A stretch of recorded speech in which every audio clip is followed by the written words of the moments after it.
Olá, meu querido irmão, minha querida irmã, o Senhor é bom, Ele está trabalhando para que você tenha uma vida abençoada, Ele está trabalhando para que você tenha um futuro abençoado nas mãos dEle, para que a sua vida descanse nas mãos do Senhor. E nós queremos falar com Ele agora e pedir que Ele nos ajude nessa ministração da sua palavra, que ela traga conhecimento, mas acima de tudo, que ela nos traga vida em abundância. Vamos falar com Deus. Pai amado, Deus bendito, muito obrigado pelo dia de hoje, obrigado pela chuva que caiu durante essa noite, ó Deus. Nós queremos te agradecer porque nós estamos realmente precisando de muita chuva, que o Senhor, ó Deus, ainda não cerre as portas do céu, que o Senhor mande mais chuva, Deus, que o Senhor encha os reservatórios das cidades, ó Deus, por todo o país, ó Deus, onde falta água, que o Senhor, ó Deus, possa nos abençoar, para que a nossa lavoura seja frutífera, ó Deus, para que o gado não sofra, para que os alimentos não subam de preço assustadoramente, como tem acontecido, ó Deus.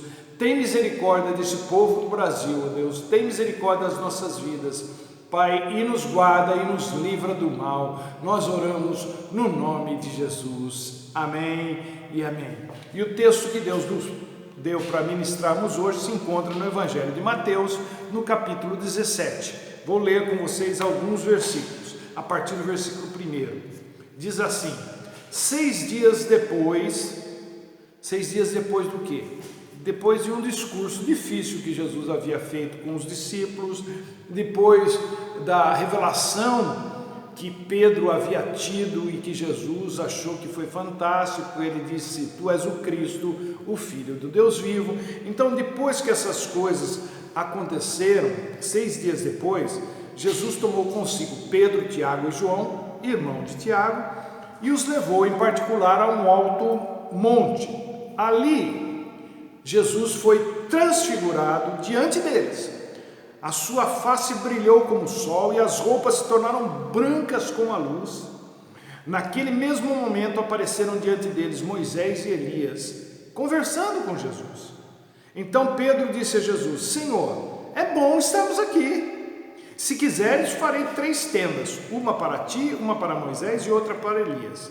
Enquanto ele ainda estava falando, uma nuvem resplandecente os envolveu e dela saiu uma voz que dizia: Este, se referindo a Jesus, é o meu filho amado em quem eu tenho prazer. Ouçam-no.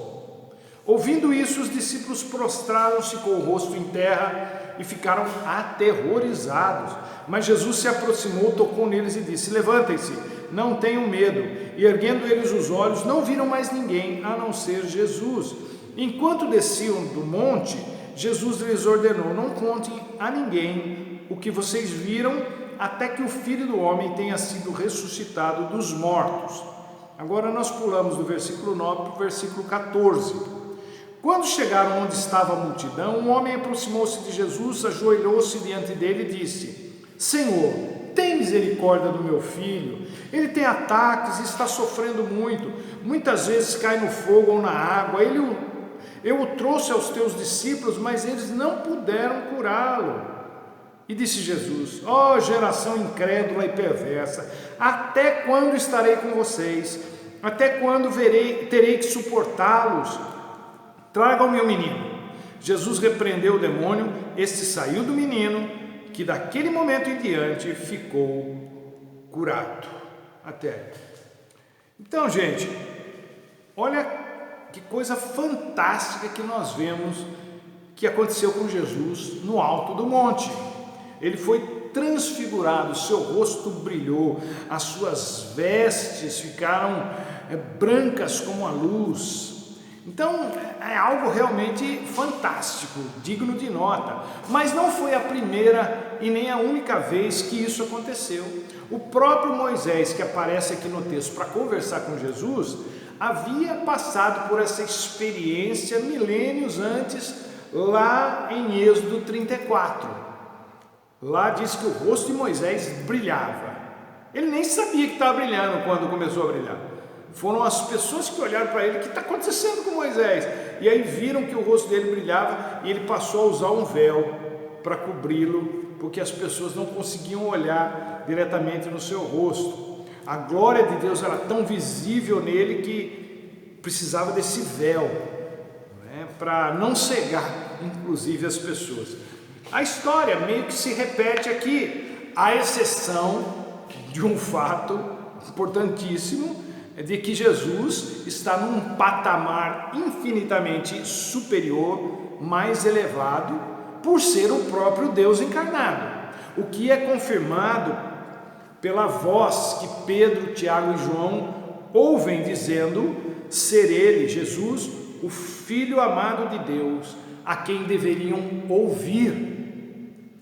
Então, essa exposição à glória de Deus traz brilho. A exposição, andar com Deus, traz o brilho de Deus sobre as nossas, traz a glória de Deus sobre nós. E aí, a gente fica se perguntando, qual a intenção de Deus ao nos deixar esses registros?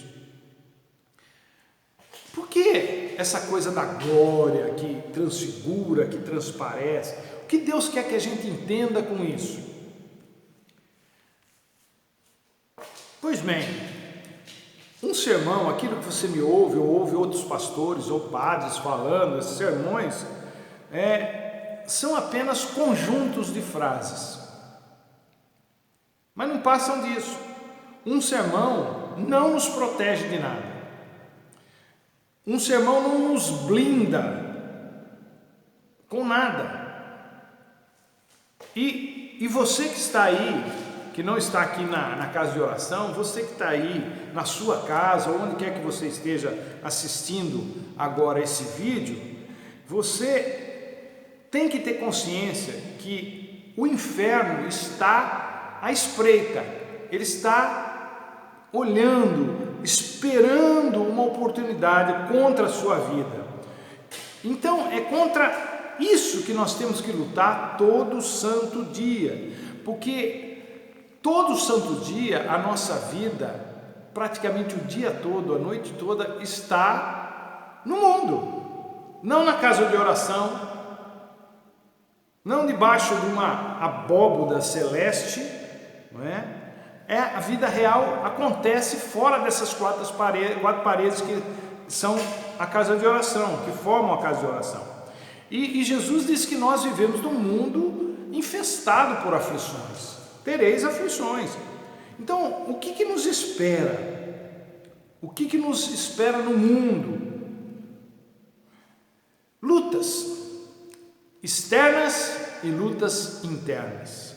Quando Jesus, no capítulo anterior a esse, no capítulo 16, no verso 18, diz que as portas do inferno não iriam prevalecer contra a investida da igreja, ele não estava falando de incursões específicas do tipo evangelístico, aquela coisa de que hoje nós, irmãos, nós vamos para cima do território inimigo, para aumentar o nosso território, nós vamos falar de Jesus para esse, para aquele, vamos mapear aqui a cidade, o bairro, e vamos falar de Jesus, e nós vamos investir contra o inferno. Não, Jesus estava falando do nosso dia a dia, a nossa luta, o inferno não vai prevalecer, porque a igreja ela está em movimento assim como Deus, o tempo todo, a nossa luta contra o adversário ela é diária, ela não tem trégua, não tem descanso, e a luta contra a nossa natureza caída, idem. Nós precisamos da glória de Deus nos envolvendo para que as trevas se afastem, para que elas se recolham ao inferno e fiquem lá. Nós precisamos da glória de Deus brilhando dentro de nós, para que as nossas próprias trevas não nos engulam.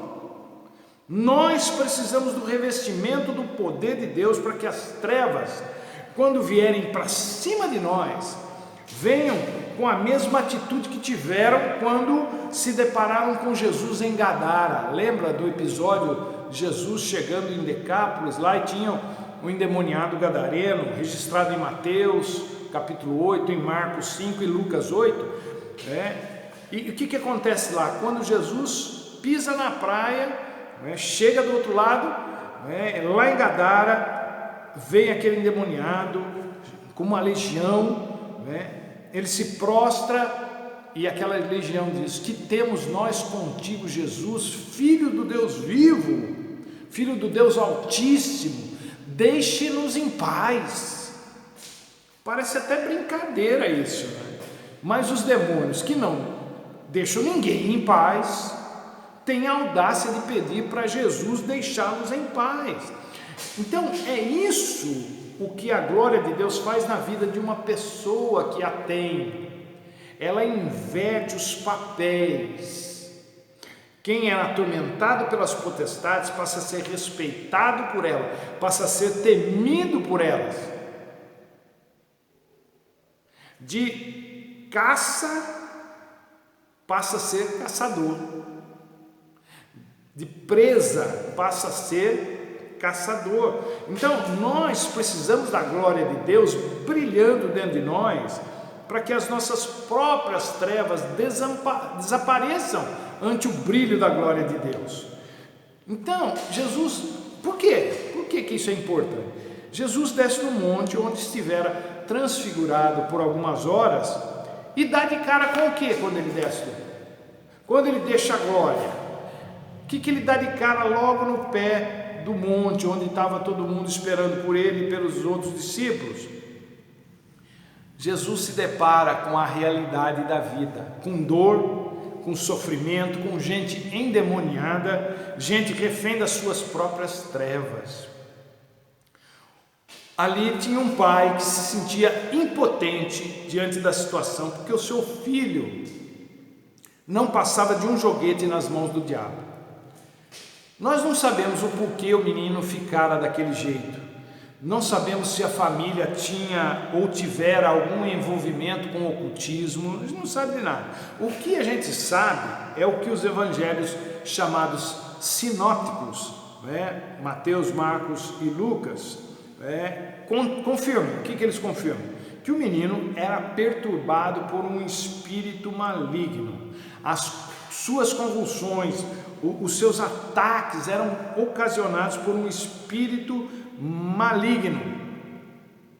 Isso não significa que toda convulsão ou que todo ataque epilético é um espírito maligno. Não foi isso que eu disse. Eu estou dizendo que aqui, nesse caso específico, era, e tem confirmação de 3 evangelhos sobre a situação.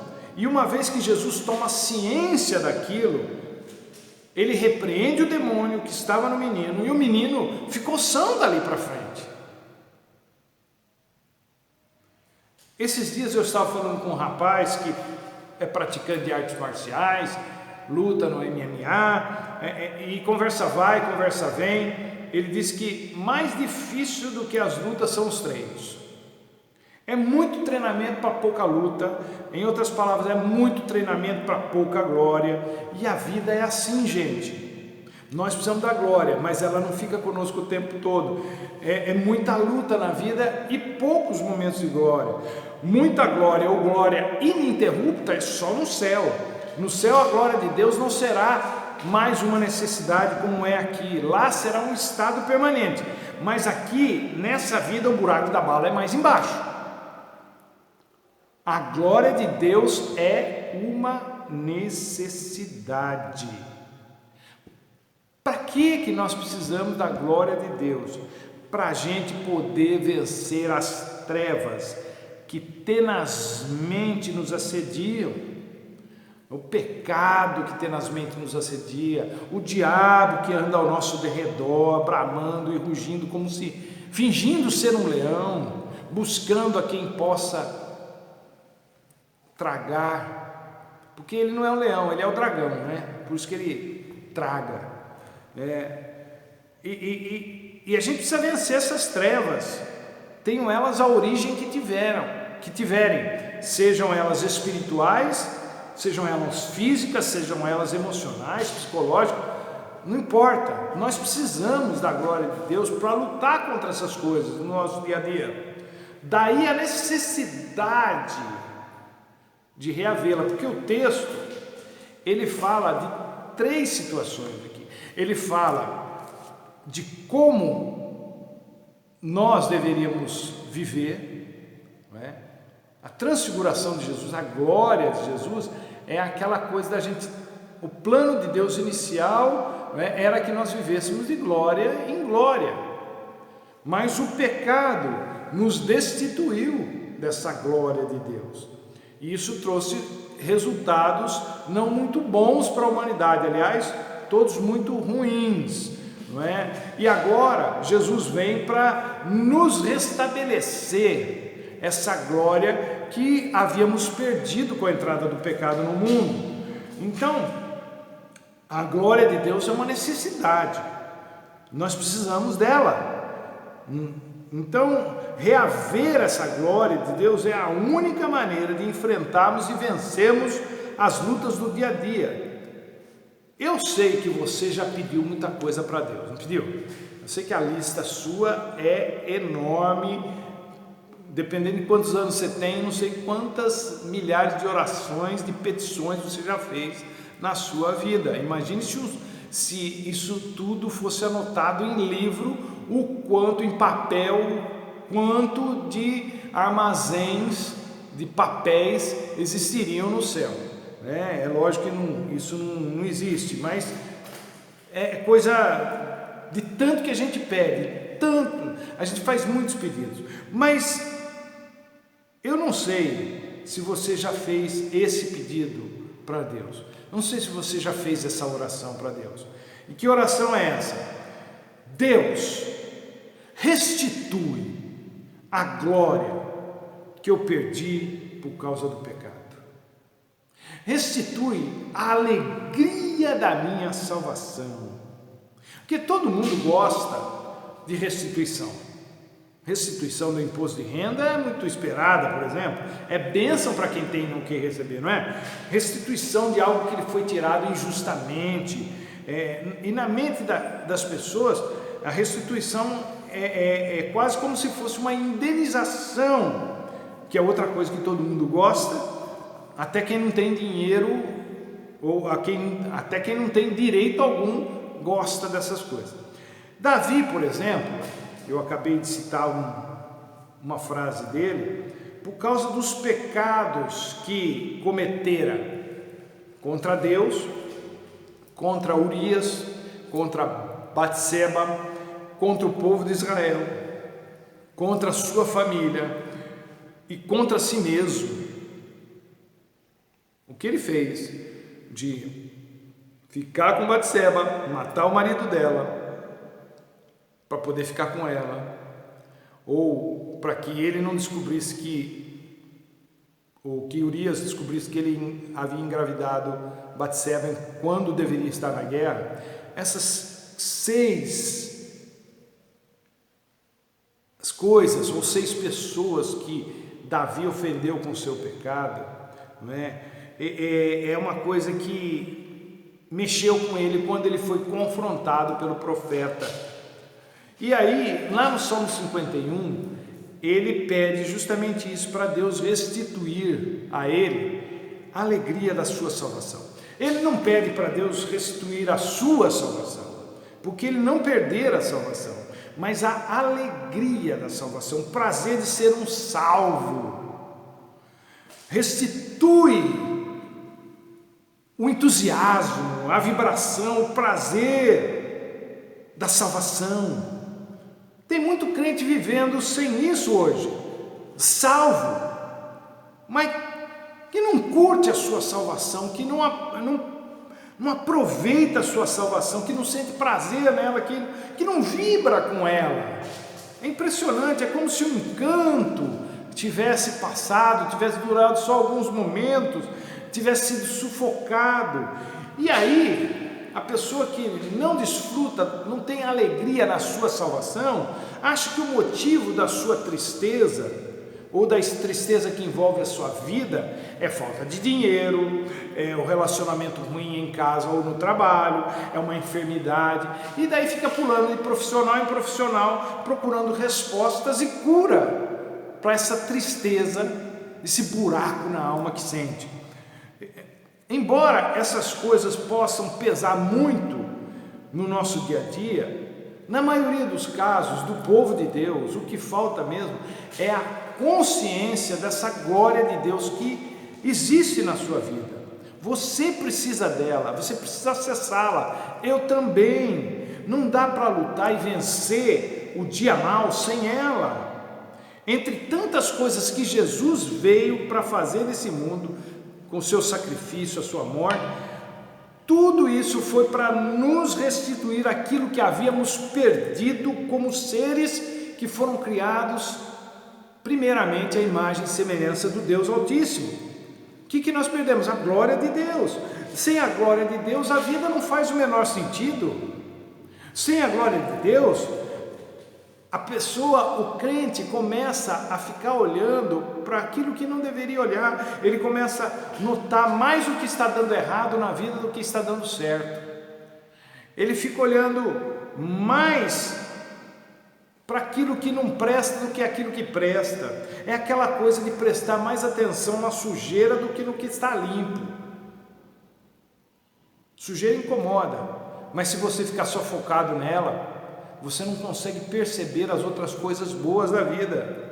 Sem a glória de Deus, a perspectiva sobre a vida torna-se mesquinha, desagradável, sem futuro. A boa notícia é que a glória perdida por causa do pecado nos foi restituída sem nenhuma burocracia, sem nenhum embaraço, por causa de Jesus Cristo, nosso Senhor e Salvador.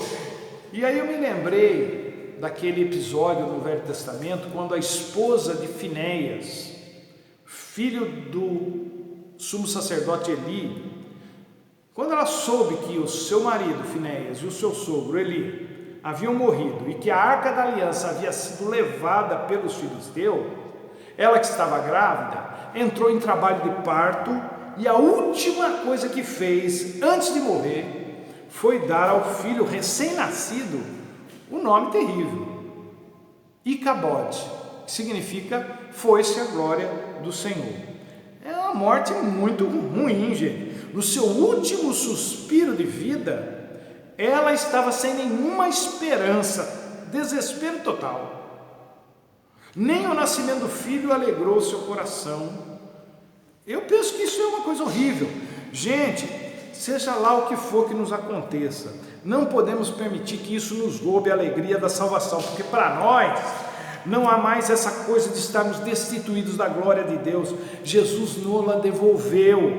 Aquilo que o pecado havia tirado de nós, Jesus restituiu. A glória perdida foi restituída. Aqueles que se beneficiam disso não podem ter uma visão pessimista da vida. Eu não quero isso, eu não desejo isso para ninguém. Mas ainda que a videira não floresça, não haja fruto na vide, o produto da oliveira minta, os campos não produzam mantimento, as ovelhas sejam arrebatadas e nos currais não haja gado, todavia eu me alegrarei no Senhor, exultarei no Deus da minha salvação. Palavras de Abacuque que faço minhas nesse momento. Quem tem a glória de Deus restituída na sua vida não vê a vida sem os óculos da fé. Quem tem a glória de Deus restituída na sua vida não fica à mercê do diabo. Quem está sob o efeito da glória conquistada por Jesus na cruz não precisa mais temer o que quer que seja, porque as lutas do dia a dia não podem prevalecer contra a igreja de Jesus Cristo, assim como também nenhuma arma forjada contra nós prevalecerá, prosperará. Os homens não puderam deter Jesus, eles não poderão deter você. O sofrimento não deteve Jesus, não vai deter você. A morte não deteve Jesus, não vai deter você. Nada e nem ninguém pode nos tirar a glória de Deus, nunca mais. Nem o pecado, nem o diabo e nem o sistema maligno que envolve o mundo. E isso, gente, deveria nos encher de entusiasmo, de vibração, de alegria, de louvor. E isso me faz lembrar de um fato bíblico interessante, lá em Juízes, no capítulo 1. Josué havia morrido e o povo queria saber como é que ia ficar a coisa, qual das tribos seria a primeira a atacar os cananeus, já que a conquista da terra prometida ainda estava em progresso. E o Senhor lhes disse: Judá será o primeiro. Para quem não sabe, Judá significa louvor. O primeiro a conquistar o território inimigo será Judá, será o louvor, disse Deus. É dessa forma que a gente põe o inimigo para correr, seja ele interno ou externo. Louvor é a expressão da fé, é fruto de lábios que confessam o nome de Jesus, diz Hebreus 13. Versículo 15, o louvor abre portas, ele abre caminhos, ele afasta as trevas, ele nos enche de esperança, ele nos fortalece. Então louve, como diz a música, está chorando? Louve. Está sofrendo? Louve. O seu louvor invade o céu, e não só invade o céu, como arrebenta o inferno. A glória de Deus voltou, gente. A presença de Deus é uma realidade. O inimigo foi derrotado. A vitória é nossa pelo sangue de Jesus. É isso que estamos celebrando aqui na casa de oração hoje com a ceia do Senhor. A ceia do Senhor é o memorial da vitória que Jesus conquistou na cruz por nós e para nós. Isso é a restituição da glória de Deus em nossas vidas. Você tem a arma mais poderosa da terra, capaz de pôr os demônios para correr, e o melhor de tudo, não é um apetrecho assim, como um escudo, como uma espada, que não fazem parte de você, ela está incorporada, a glória de Deus está em você, faz parte de você, não tem perigo de você perdê-la. O único problema é você pensar que não a tem. Mas pastor, eu não vejo isso na minha vida. Moisés, quando ficou transfigurado lá em Êxodo 34, ele também não sabia que estava brilhando. O povo é que disse para ele que estava brilhando. Põe um véu nessa cara aí, porque não dá para ficar olhando para você não. Então, talvez você não veja isso, mas se a glória de Deus estiver brilhando através de você, os demônios vão ver. O mundo espiritual vai ver. Aqueles que precisam temer a glória de Deus que está em você, haverão. A gente não fica brilhando o tempo todo como uma lâmpada acesa. A gente brilha quando diante de um problema, diante de uma situação aparentemente insolúvel, Deus nos dá a vitória. E é isso que eu queria compartilhar com você. Você tem a glória de Deus, você já venceu em Cristo Jesus. Você não precisa mais viver triste, você não precisa mais viver sem esperança. Aconteça o que acontecer, a glória de Deus está em você, faz parte de você. Você precisa brilhar, chegou a sua hora. Não fique alheio a isso. O sacrifício de Jesus nos proporciona a glória de Deus, nos restitui a glória de Deus, para a gente poder lutar todo santo dia contra as coisas que vêm sobre nós, contra as astutas ciladas do diabo. Que o Senhor te ajude, que o Senhor me ajude, para que a gente não se esqueça disso, para que a gente tome ciência, para que a gente comece a usar aquilo que Deus nos deu, em nome de Jesus. Que Deus te abençoe, meu querido e minha querida, e até a próxima, se Ele assim nos permitir.